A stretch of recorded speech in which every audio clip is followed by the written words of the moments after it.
Hello friends, in previous video we did Euclid's division lemma and Euclid's division algorithm and also questions based on that. And in this video we'll do theorem 1.2 fundamental theorem of arithmetic, which states that every composite number can be expressed as product of primes, like prime multiplied by another prime multiplied by another prime and so on. और ये representation जो होगी, this will be unique apart from the order. Means जो इनके prime, suppose हम किसी भी एक number को 18 can be written as 2 into 9, but 9 is not prime. 2 into 3 into 3, 9 को 3 into 3 represent किया जा सकता है. So 18 can be expressed as 2 into 3 into 3. This is product of primes. 2 is prime, 3 is prime. So 18, which is a composite number, this can be written as product of primes. And here primes are unique, the factorization is unique. 2 is written one time and 3 is written two times. तो ये factorisation unique रहेगी apart from there order. इसको 3 into 2 into 3 लिखा जा सकता है, 3 into 3 into 2 लिखा जा सकता है. The order does not matter, but the factorization should be unique. And this is the fundamental theorem for arithmetic. Now taking an example, if we are given 140 and question is express this number in product of primes. So how can it be written? इसकी prime factorization करेंगे with prime factorization method.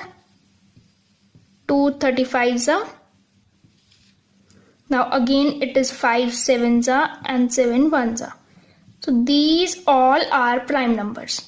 तो इन prime factorisation method से इन primes को हम express कर देंगे. This will be 2 into 2 into 5 into 7. So this factorization is unique apart from their order. So this is first question of first exercise. Same way we can do another questions like 5005.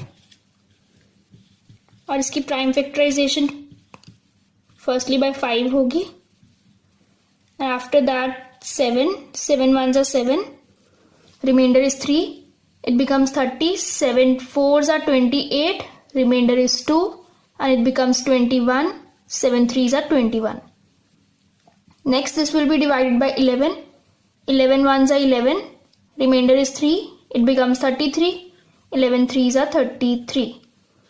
Now 13 1s are. So इसकी prime factorization is 5 into 7 into 11 into 13. So this factorization is unique apart from its order.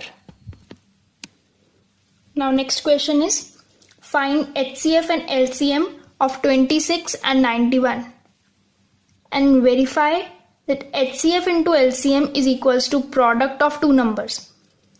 ये एक formula है. If HCF is given and two numbers are given, so we can find LCM, and if LCM is given and two numbers are given, so we can find HCF.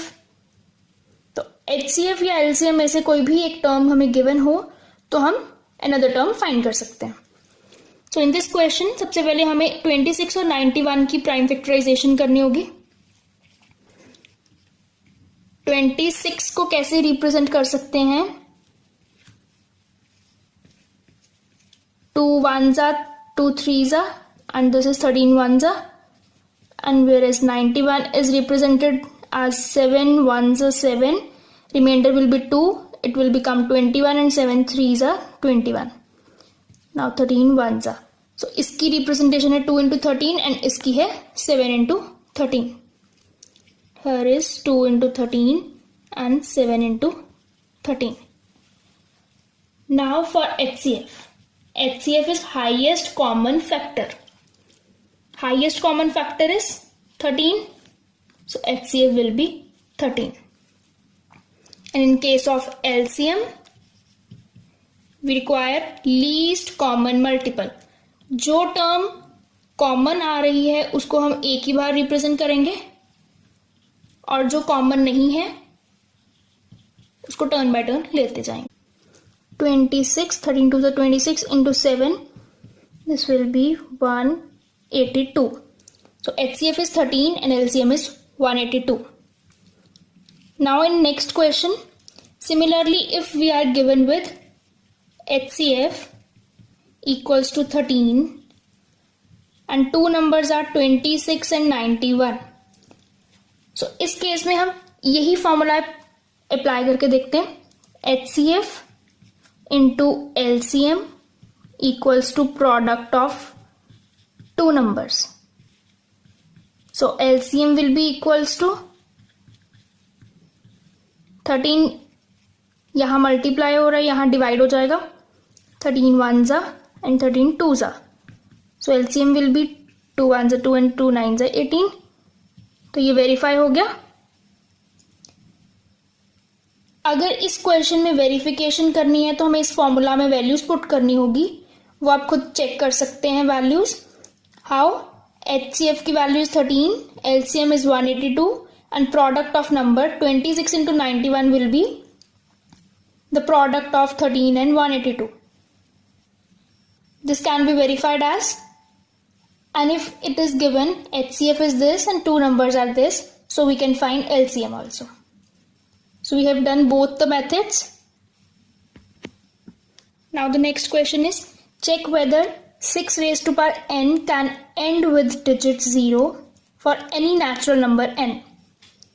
अगर हमें एक number 6 raised to power n की form में हो तो वो value जब हम किसी भी नेचुरल नंबर के लिए n को कोई भी नेचुरल नंबर पुट करेंगे तो जो उसका आंसर आएगा वो 0 से एंड करेगा. ये हमें चेक करना है कि वो एंड करेगा या नहीं करेगा. सपोज हम 6 raised to power 1 फाइंड करते हैं, जो भी आंसर आ रहा है हमें चेक करना है कि वो 0 से एंड कर रहा है या नहीं कर रहा. सिमिलरली 6 raised to power कोई भी नेचुरल नंबर, यहाँ हमने 1 पुट किया, 20, 2001, कुछ भी इस तरह से नंबर हम n को नेचुरल पुट करें तो is it ending with the digit 0 और not. So for checking this, अब कोई भी नंबर 0 से एंड कब करेगा? हमने डिविजिबिलिटीज की थी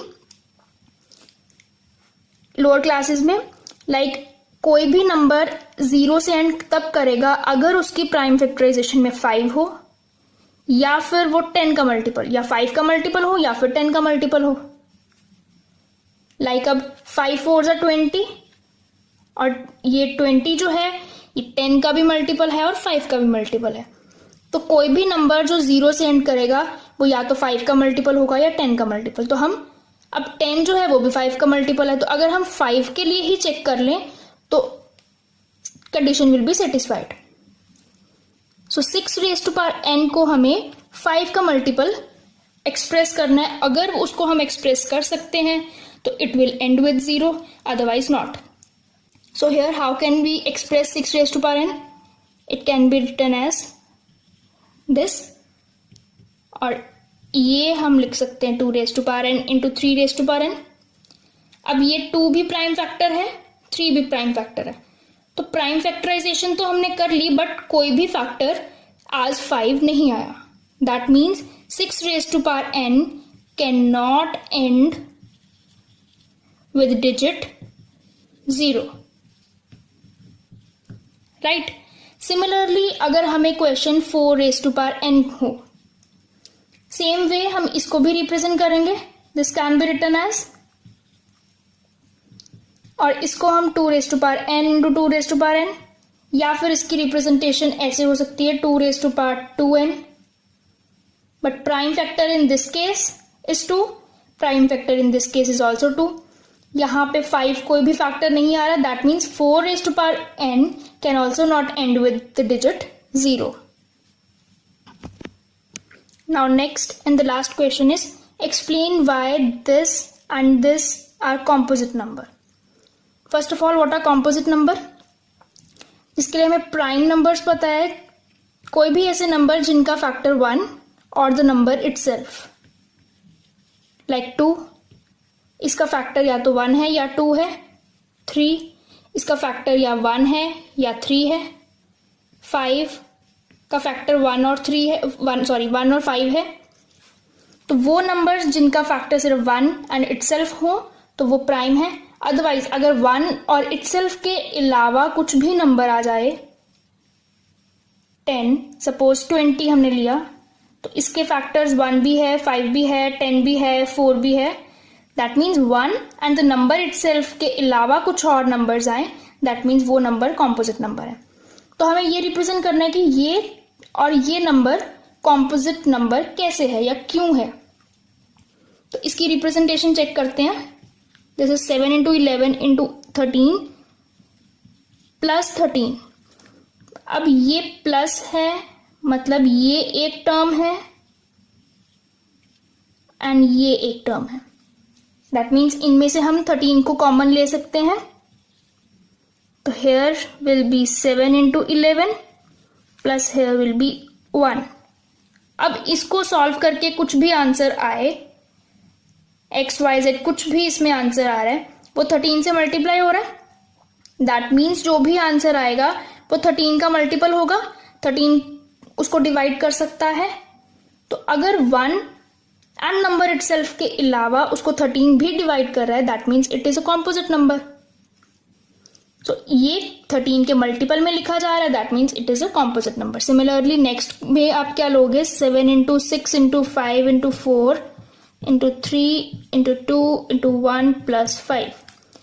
सेम वे ये एक टर्म है प्लस ये एक टर्म है, दोनों में से 5 कॉमन आ रहा है। यहाँ पे 7 into 6 into 4 into 3 2 and 1 plus 1, 5 common आ गया। तो सेम वे इसको सॉल्व करोगे, जो भी आंसर आएगा 5 उससे मल्टीप्लाई हो रहा है और जो आंसर आ रहा है वो 5 का मल्टीपल होगा, 5 से डिविजिबल होगा। That means it is a composite number because इनके factor 1 and the number itself के अलावा 5 भी है। So this is a composite number. If you like the video, do like, share and subscribe, and don't forget to hit the bell icon for another update of our video.